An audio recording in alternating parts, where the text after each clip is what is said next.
et bienvenue dans cet épisode. Avec toi, on va parler des communautés et comment on peut construire sa communauté pour sa marque, en tout cas, créer une communauté engagée.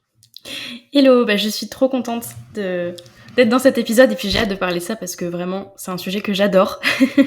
Donc je suis vraiment contente d'être ici pour en parler. C'est parfait du coup, et avant de rentrer plus dans le vif du sujet, est-ce que tu peux me dire quelques mots sur toi, ce que tu fais et aussi peut-être où on pourra te retrouver après? Ouais. Donc moi c'est Justine, à l'origine on me connaît sous le pseudonyme Pim ton Insta, mais récemment j'ai fait un petit switch et je suis devenue Pitch ton bise.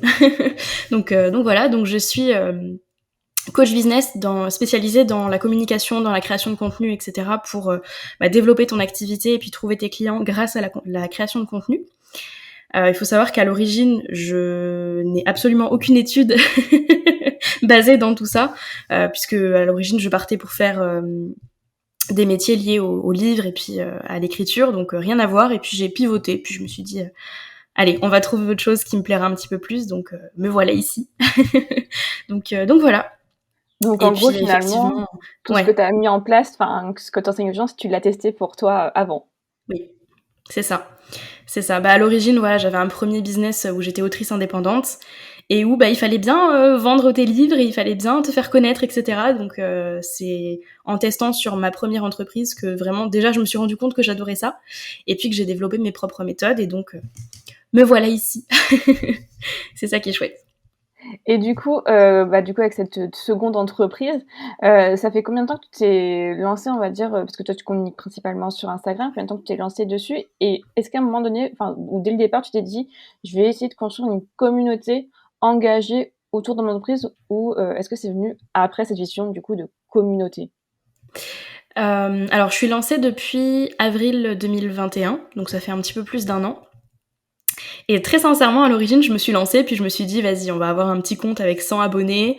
Je vais mettre des années à grimper ou quoi que ce soit, parce que faut savoir que quand il s'agit de mes clients ou de ma communauté, justement, j'y crois à fond, mais pour moi, j'y croyais pas du tout. Donc, pour le coup, je me suis dit, on teste, on s'amuse, et puis on verra si des gens suivent, et puis si déjà 5-6 personnes suivent, ce sera déjà chouette, quoi. Donc, je pense qu'au départ, je pensais pas vraiment que j'allais développer une communauté aussi engagée et puis aussi autant derrière moi en fait. Pour le coup, je pense que ça s'est fait au fur et à mesure et que mon objectif premier c'était vraiment de me lancer, tu vois. Mon objectif premier c'était pas de développer une communauté, pour le coup c'était de me lancer, de me faire connaître et puis advienne que pourra. Sincèrement, c'est vraiment ce que je me suis dit.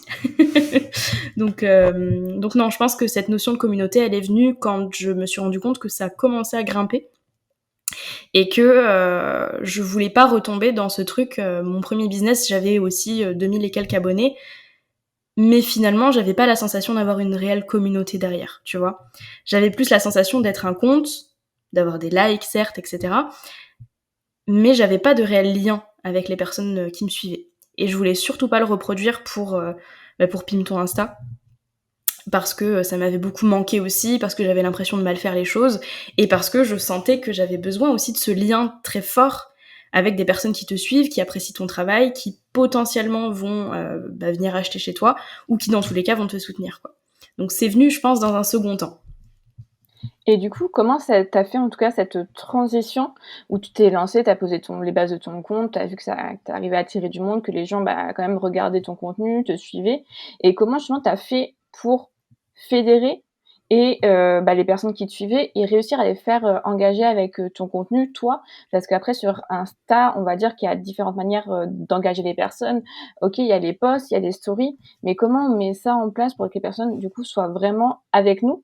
On en reparlera un peu plus tard, mais et créer après ce lien, cette connexion, on passe, du monde un peu, digital au côté un peu plus réel.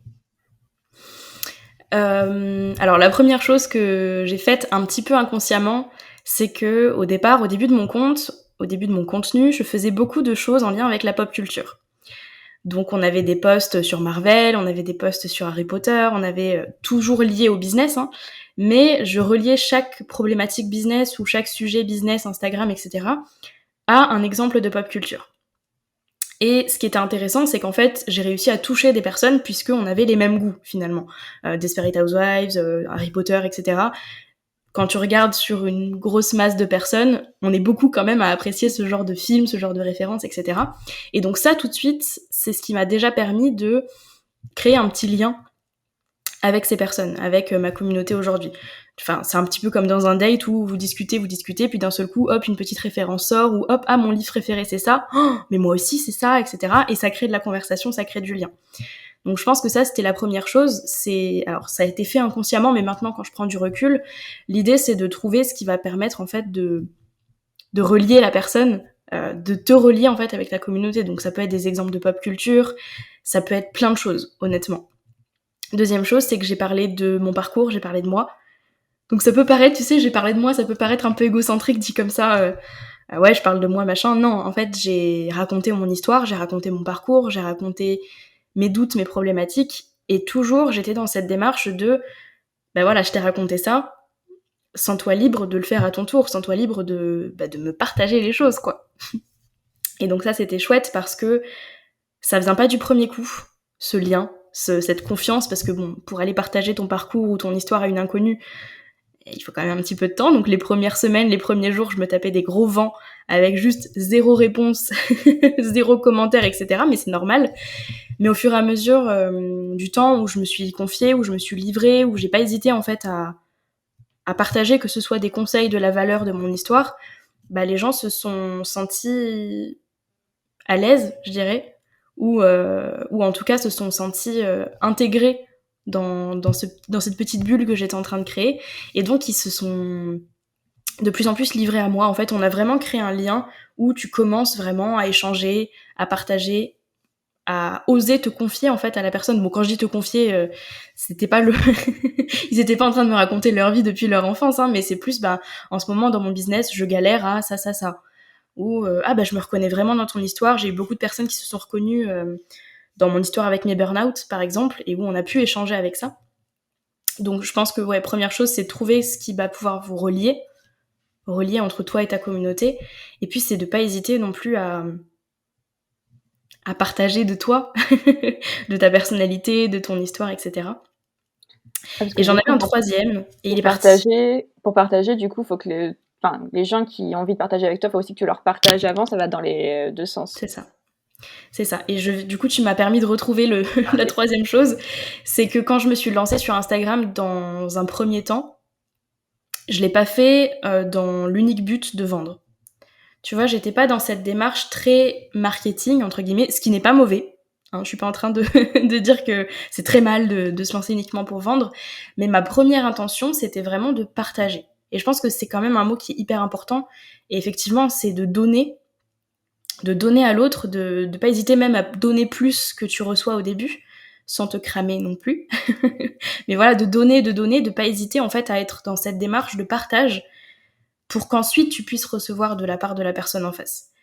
Mais je pense que c'est un truc fondamental, c'est vraiment de pas s'attendre à recevoir quoi que ce soit avant de donner, et ça marche pour vendre, ça marche pour créer une communauté, ça marche pour se faire connaître, etc. D'abord on donne, et puis ensuite on reçoit. J'avais fait un post en parlant de pop culture, j'avais fait un post sur ça avec l'exemple de Tom Nook dans Animal Crossing qui s'attend juste à recevoir des sous mais qui donne rien en échange, et c'est ça aussi c'est ce genre de post qui m'a permis de développer cette communauté, tu vois. Donc voilà. Et du coup, tu parlais tout à l'heure de tout ne se fait pas en un jour, tout ne se fait pas rapidement. On a tendance, des fois on fait des stories, on va mettre des stickers pour les personnes répondent ou autre, et des fois c'est un peu le truc: «Ah il y a personne qui a répondu, oh j'ai pu le faire» et autres.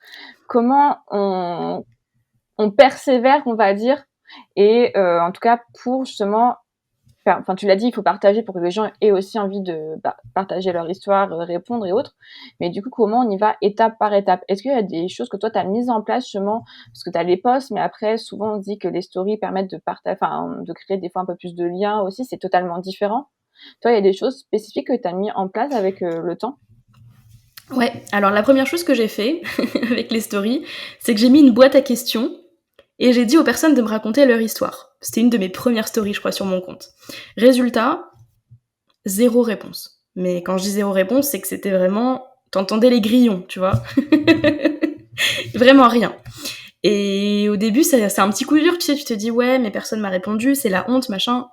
Alors très honnêtement, non, on s'en fiche. Et très souvent même, quand on commence par ce genre de boîte à questions, ça demande un effort en fait de te répondre. Et si on ne connaît pas assez, si on ne sait pas quitter, si on ne sait pas pourquoi, entre guillemets, ce qu'on y gagne, on va pas te répondre, en toute honnêteté. Donc ce que j'ai fait ensuite, c'est que j'ai commencé par des stickers qui étaient moins engageants pour la personne en face. Donc des sondages, le petit curseur, tu sais que tu peux curser, je sais pas comment on dit. Ouais. Mais en fait, ça demande un moindre effort. Pour la personne en face, elle a juste soit cliquer sur un bouton, soit faire monter une petite barre. C'est un moindre effort, mais ça permet de commencer, tu sais, à interagir avec ta communauté. Et ce que j'ai fait pour ces stickers à chaque fois, par exemple, je disais comment tu vas ce matin? Bah ça va pas, ou alors avec le sticker. Et pour chaque personne qui répondait, j'envoyais un petit message personnalisé, tu sais, passe une bonne journée, ou je vois que ça va pas trop, donc je t'envoie beaucoup d'énergie pour ta journée, tu vois, mais vraiment dans cette démarche d'échanger avec la personne. Ça montrait, un, que j'étais pas là pour mordre qui que ce soit, et deux, que j'étais vraiment dans cette optique de d'échanger, en fait. Et c'est plus facile quand t'as une petite communauté au début. Là, aujourd'hui, je le fais un petit peu moins, parce que sinon, je suis très vite submergée. Donc je le fais de temps en temps, mais c'est vrai que c'est moins souvent que je le fais. Donc, faut profiter aussi de ce début de ce compte qui est en train de naître, qui est en train de commencer à vivre, pour tester des choses, pour vraiment engager aussi avec cette communauté. Ce que j'ai beaucoup fait aussi, c'est des quiz, des petits jeux. Le week-end, typiquement, je faisais un récap de mes posts en faisant un quiz, et où je proposais en fait de revenir sur tous les posts de la semaine, mais avec des petites questions. Et en général, t'avais une bonne réponse, puis t'avais des réponses complètement loufoques et complètement à côté de la plaque. Du style, je me souviens un truc qui avait beaucoup plu, c'était c'est quoi une couverture de Reels, ou pourquoi est-ce qu'il faut mettre une couverture de Reels. Et puis parmi les réponses, tu avais pour pas avoir chaud, pour pas avoir froid en hiver, tu vois. Et ça permettait vraiment d'amener un échange avec la personne, puisque tout le monde, c'était certain, mais tout le monde répondait les réponses les plus rigolotes. Et donc on rigolait entre nous en story, et ça permet vraiment d'amener des émotions qui sont positives, de montrer que t'es pas uniquement là dans une démarche de vente, mais que t'es vraiment là pour échanger, et puis pour être toi-même en fait. Donc c'est pas forcément, t'as pas forcément à être rigolote ou à faire des blagues, etc. Parce que si c'est pas ta personnalité, ne le fais pas. Mais c'est plus être dans dans toi en fait, être toi, partager des choses un petit peu rigolotes sans forcément demander à la personne de t'écrire un pavé, mais plus juste on clique sur un bouton en story, ça va très vite, et c'est comme ça que tu démarres les échanges et que tu amènes aussi la confiance et l'appréciation entre guillemets. Les gens vont commencer à t'apprécier, à te connaître, etc. Et ensuite ce sera plus facile de répondre à une boîte à questions, ou de t'envoyer des messages, ou de commenter, etc. Et du Donc coup c'est vraiment, ouais, on commence doucement. ouais, et du coup, je vois 2 choses dans ce que tu dis. C'est, finalement, des fois, on peut avoir un compte qui grossit, on a pas mal de personnes, mais pas forcément d'engagement, donc c'est aussi on va dire de liens qui se créent, donc c'est aussi quand même le moment de mettre des choses en place petit à petit. Et dans ce que tu disais, en fait, il y a aussi le fait qu'on n'est pas obligé de se mettre en face cam à chaque fois. On peut en faire, mais on peut juste mettre, voilà, une photo derrière, mettre tes sondages et autres, et ça participe aussi, parce que j'ai l'impression qu'on a souvent ce côté, pour créer une communauté engagée, il faut que j'apparaisse face cam, il faut que je raconte ma vie, de A à Z, et ça bloque aussi les personnes, parce que faut être, entre guillemets, «à peu près régulier» aussi pour Mhm. pouvoir en tout cas engager avec sa communauté. Ouais. Bah, les facecam, je vais pas mentir en disant que c'est moins bien ou quoi que ce soit. C'est forcément plus efficace quand tu veux te faire apprécier, etc. Mais c'est pas obligatoire non plus. Et moi personnellement, j'en fais quand même très peu. Et finalement, j'ai un bon noyau de communauté. J'ai une communauté qui fonctionne bien. Et j'ai fait très peu de story facecam, très honnêtement. Mais effectivement, c'est plus la régularité. C'est plus, par exemple, dire bonjour tous les matins en story. C'est rien, hein, dit comme ça. Tu sais, c'est juste une story pour dire bonjour, ou pour dire comment ça va, ou qu'est-ce que tu as de prévu aujourd'hui. Mais c'est déjà un premier lien, en fait, avec la personne en face. Je veux dire, tu vis en couple, admettons, tu vois la personne tous les matins, tu lui dis bonjour, tu lui dis que t'as bien dormi, enfin, tu vois, entre guillemets, des petites conneries comme ça, mais qui permettent de continuer à entretenir ce lien, de commencer à le créer possiblement, mais de continuer à l'entretenir. Et ça demande pas beaucoup de choses non plus. Ça demande pas d'aller faire un resto tous les jours. Enfin là, je suis en train de caricaturer à mort, mais ça n'a pas à être hyper compliqué de développer ta communauté. Ça peut être vraiment des petites actions mises bout à bout qui font que on apprend à t'apprécier, on apprend à te connaître, on apprend à te faire confiance. Et ça, c'est les 3 piliers hyper importants, que ce soit pour créer une communauté ou pour ensuite développer ton business tout entier, quoi, finalement. Et du coup, par rapport à ce côté régularité, des fois, on peut se dire: «Bah, je sais pas ce que je vais te dire, je sais pas ce que je vais poster en story», si on reprend l'exemple des stories.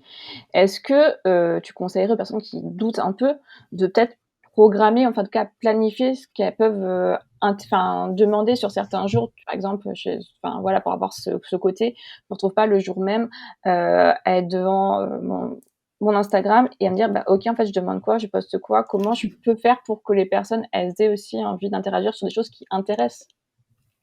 Alors programmer, je te dirais quand même que non. Dans le sens, tu sais comme on programmerait un post Instagram, je te dirais que non parce que ce qui est bien avec les stories, c'est de rester quand même assez spontané. Par contre, se faire un petit planning pour le prévoir, ça peut permettre de gagner du temps, effectivement. Ça peut être les jours où tu as des posts de prévus, tu peux soit rebondir sur ton post, soit avant que le post soit sorti, faire un petit quiz, poser des questions, faire un mini training, donc en fait faire une story où tu expliques, tu vas un petit peu plus en profondeur, et ensuite tu poses des questions à ta communauté, est-ce que ça te parle, est-ce que tu as déjà vécu ça, ou des choses comme ça. Ça peut être aussi partager tes réflexions.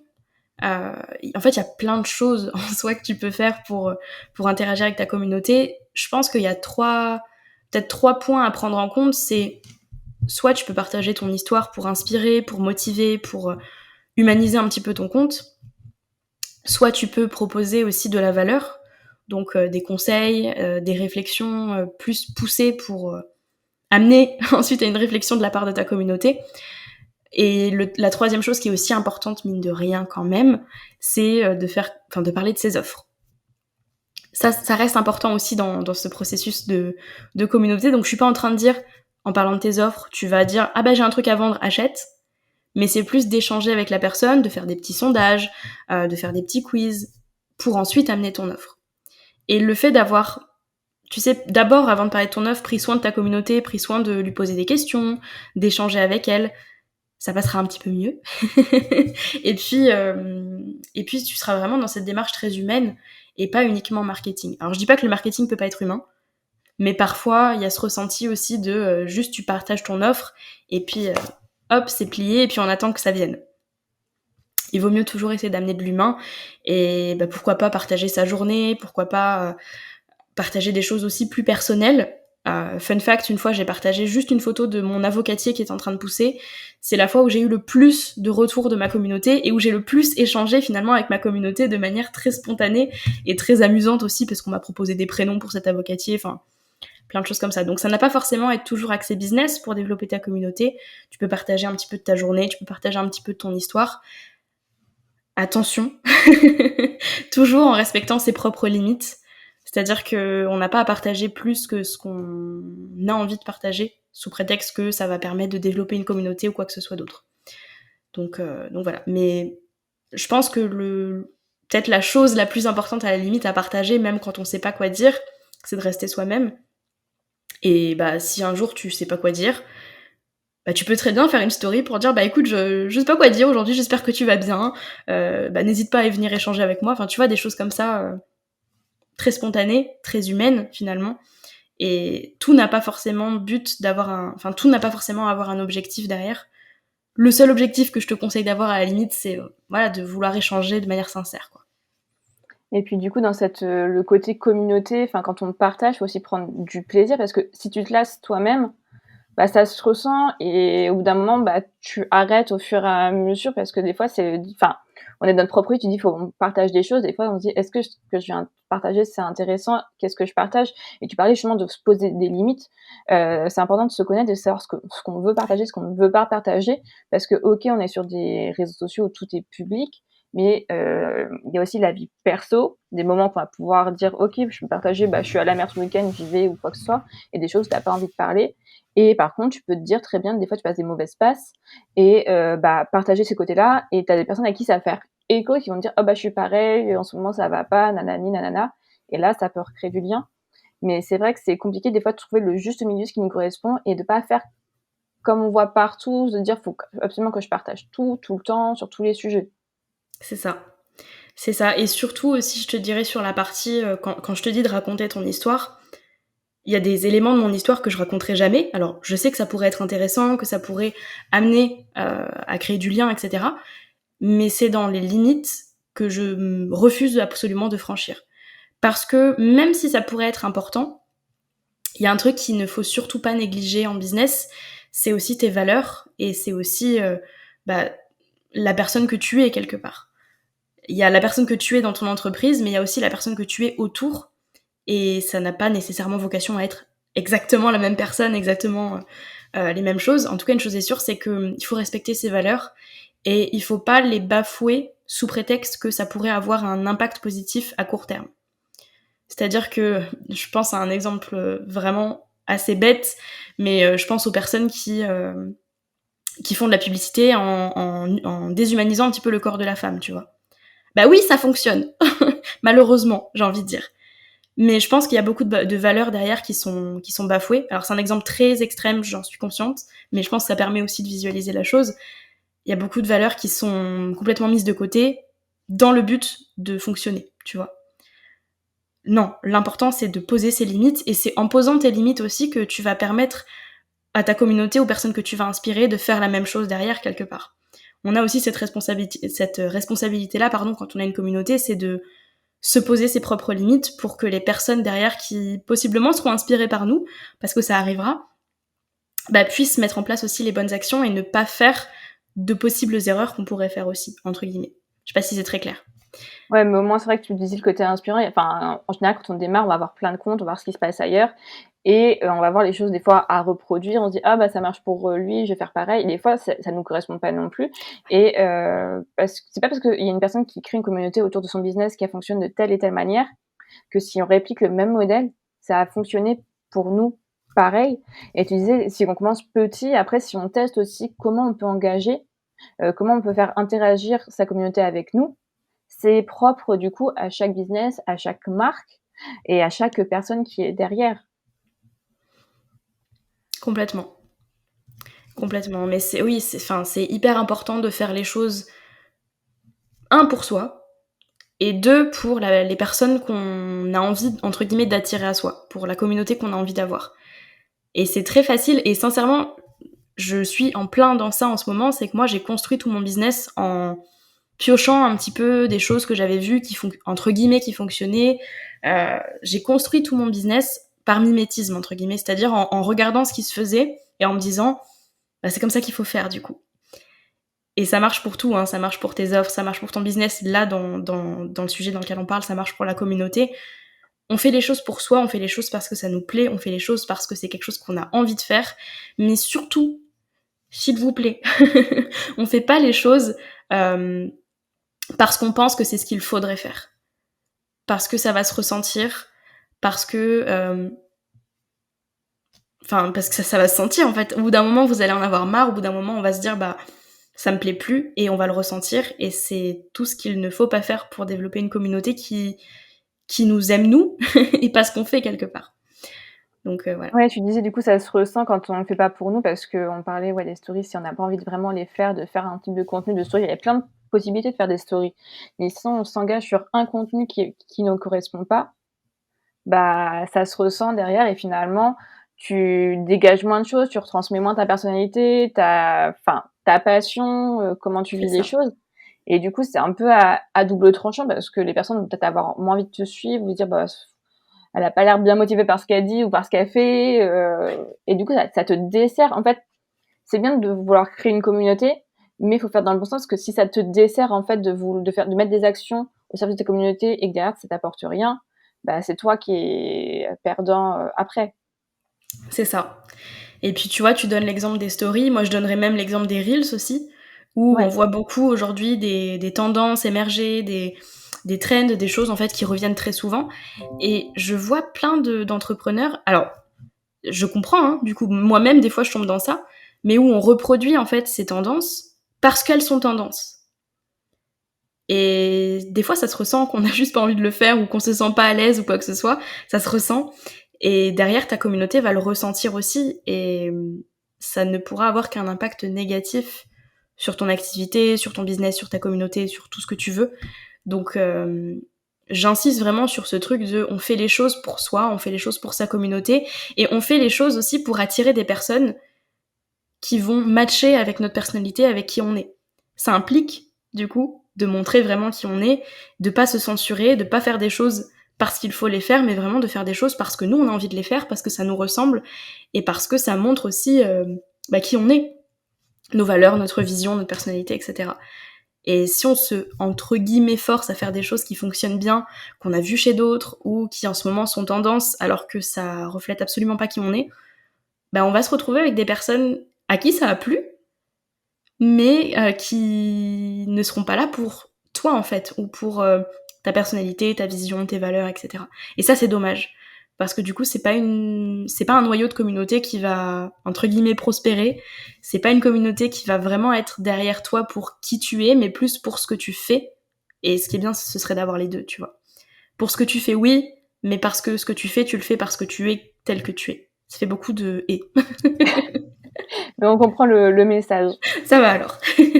Et du coup, il y a enfin, par rapport aux reels, les stories ou autres, il y a plein de moyens de les faire et en fait, des fois, faut comprendre qu'on va peut-être pas forcément être à l'aise. On a des concepts auxquels on pense, on se dit: «Je sais pas, j'y vais pas». Des fois, on va peut-être pas être à l'aise, mais on va kiffer le faire et en fait, C'est plus ça. on va le faire et plus ça va se ressentir et si ça se trouve, plus notre communauté aussi, elle va ressentir le plaisir qu'on fait. Donc c'est normal des fois de pas être à l'aise au départ, mais derrière aussi votre communauté, la communauté, elle suit les avancées, d'où tu es parti. C'est marrant de rappeler, au départ, j'en étais là et tu vois où j'en suis maintenant, quoi.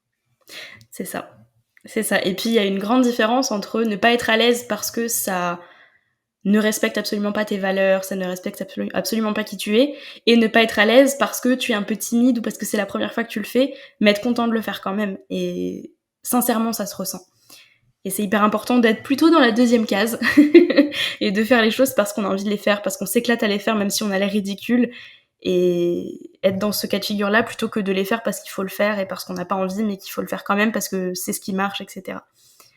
Donc ouais, À nous de trouver du coup, ce qui nous plaît et ce qui va plaire, du coup, aux personnes derrière qui nous suivent et qui nous correspondent, réellement et des fois, c'est bien d'aller suivre, d'aller regarder si on trouve quelques inspirations.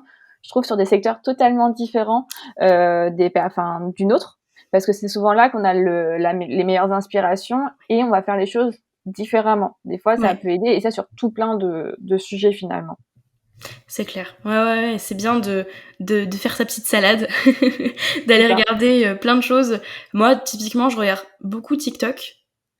Bon, alors parmi tous les contenus qui ne me plaisent absolument pas et qui ne sont absolument pas destinés à moi, et enfin, je tombe sur des choses, par exemple, de cuisiniers ou de mamans qui font un petit peu d'humour, etc. À chaque fois qu'on tombe sur un contenu qui nous plaît, il faut vraiment, effectivement, comme tu l'as dit, se dire, ok, ça me plaît. Mais qu'est-ce que moi j'aurais fait différemment, ou qu'est-ce que moi j'aurais pas fait, ou voilà, des choses comme ça. Pas mieux, pas moins bien, mais vraiment, qu'est-ce que moi j'aurais fait par rapport à ça. Et c'est vraiment comme ça que vous allez vraiment trouver, qui vous voulez être aussi et qui vous êtes sur les réseaux sociaux et dans votre création de contenu, mais aussi que vous allez créer des choses qui vous plaisent et qui vous font kiffer, quoi. Et moi, ça, c'est vraiment un message que je porte, c'est faites des choses qui vous font plaisir et ramenez du plaisir dans votre activité, dans votre business, dans votre création de contenu, dans votre communauté aussi. En fait, on a trop tendance à se dire, ouais, la création de contenu, c'est long, c'est chiant, j'aime pas ça, etc. Ramenez du plaisir là-dedans.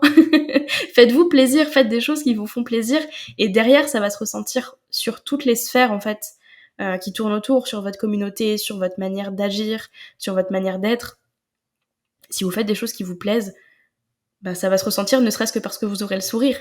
C'est très poétique. C'est Mais déjà voilà. important, ouais. Ouais. Du coup, on arrive sur la fin. Est-ce que si tu devais en tout cas dire, quelques conseils ou vraiment la chose à retenir pour créer sa communauté ou créer une communauté engagée autour de son entreprise ou de sa marque, où est-ce qu'on peut commencer et sur quoi on doit en tout cas s'appliquer, mais ce qu'on doit mettre en place? On a compris que bon, faire aussi des choses pour soi, Mm. déjà.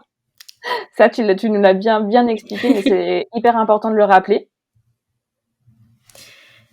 Effectivement, je te dirais que la première étape, c'est de faire tout un travail d'introspection aussi sur ce qu'on aime, sur qui on est, sur ce qu'on a envie de faire passer comme message. Ça, c'est vraiment le truc fondamental. Tu peux même pas me dire, mais non, je vais le zapper, je le ferai plus tard, parce que moi, derrière, j'arrive et je te dis, Non, non, non, non, non.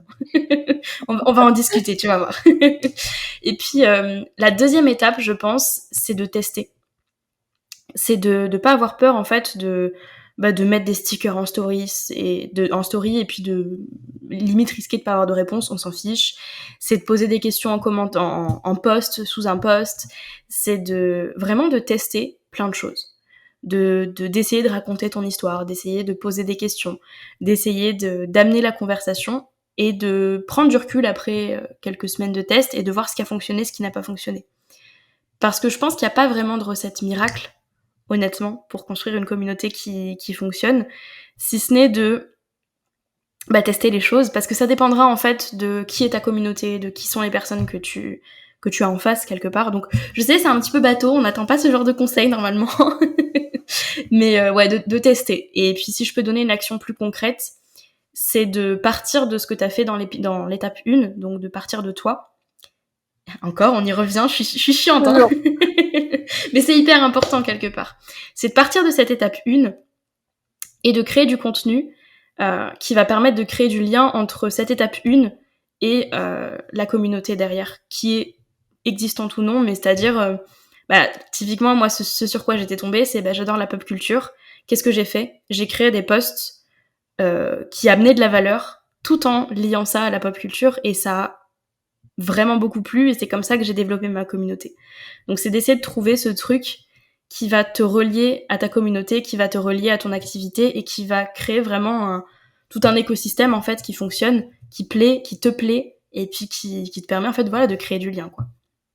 Et du coup, tu as soulevé un autre point, un dernier point pour finir.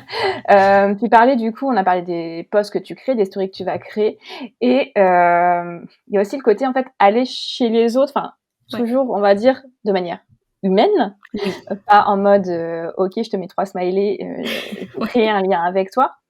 Des fois, on peut avoir peur en fait des fois des commentaires, ou d'aller voir les personnes qui nous intéressent, enfin parce qu'on aime bien leur contenu, on a peur des fois juste de le dire, et des fois c'est dur de passer cette étape en mode je vais gêner, j'ai peur de dire les choses, alors que la plupart des personnes sont sympathiques sur Instagram ou même sur d'autres réseaux. Ouais. Parce qu'on a une très mauvaise je cherche mon mot, mais on voit d'un très mauvais œil, ça y est, j'ai trouvé, tout ce côté, tu sais, prospection, où la personne, elle va liker 20 de tes posts, et puis sans rien d'autre. Moi, je pense que si on est dans une démarche sincère, si on est dans une démarche vraiment humaine de je veux créer du lien pour de vrai, je veux rencontrer des gens, on est sur un réseau social, et je veux sociabiliser, il faut pas avoir peur, en fait, d'envoyer un petit message, d'envoyer un commentaire vraiment sincère, c'est-à-dire que c'est pas juste « Waouh, bravo, super post !» Non, c'est j'adore ton contenu, ce post-là, il a vraiment résonné en moi parce que tu vois. C'est être vraiment dans une démarche très sincère, comme si tu croisais quelqu'un dans la rue, que tu trouvais sa robe magnifique et que t'allais lui dire « Écoute, ça peut paraître hyper malvenu, mais vraiment, je veux la même robe que toi, elle est magnifique, je te trouve trop belle. » Enfin bon, aujourd'hui c'est un peu compliqué. Voilà. Mais être vraiment dans une démarche, c'est le parfait exemple, hein. Être dans une démarche sincère, et pas être dans une démarche de je veux t'attraper, t'alpaguer, te faire venir sur mon compte et te faire devenir une abonnée. Non. On arrête ce côté chiffre, ce côté abonné. On cherche vraiment l'humain. Et ça aussi c'est hyper important, mais être dans une démarche humaine et sincère, et voilà, ne pas avoir peur en fait d'aller créer des relations, d'aller discuter, d'aller dire ça m'a beaucoup plu. Coucou, je vois que ce que tu crées, ça résonne beaucoup en moi. J'adorerais discuter avec toi. Alors des fois ça peut être malvenu, des fois on n'aura pas de réponse, des fois on aura juste un petit like sur le message et puis ce sera tout. Mais quelque part on aura essayé, et puis voilà, il y aura du lien qui commencera à se créer. Et du coup, si on peut résumer finalement, quand on veut créer une communauté, ou même en tout cas partout, être dans une démarche sincère et humaine, c'est toujours une des choses principales à prendre en compte pour avancer. Complètement, je valide. Et écoute, Justine, merci beaucoup pour tous tes conseils, c'était top, et on n'a plus qu'à passer à l'action. Voilà, exactement, on y va.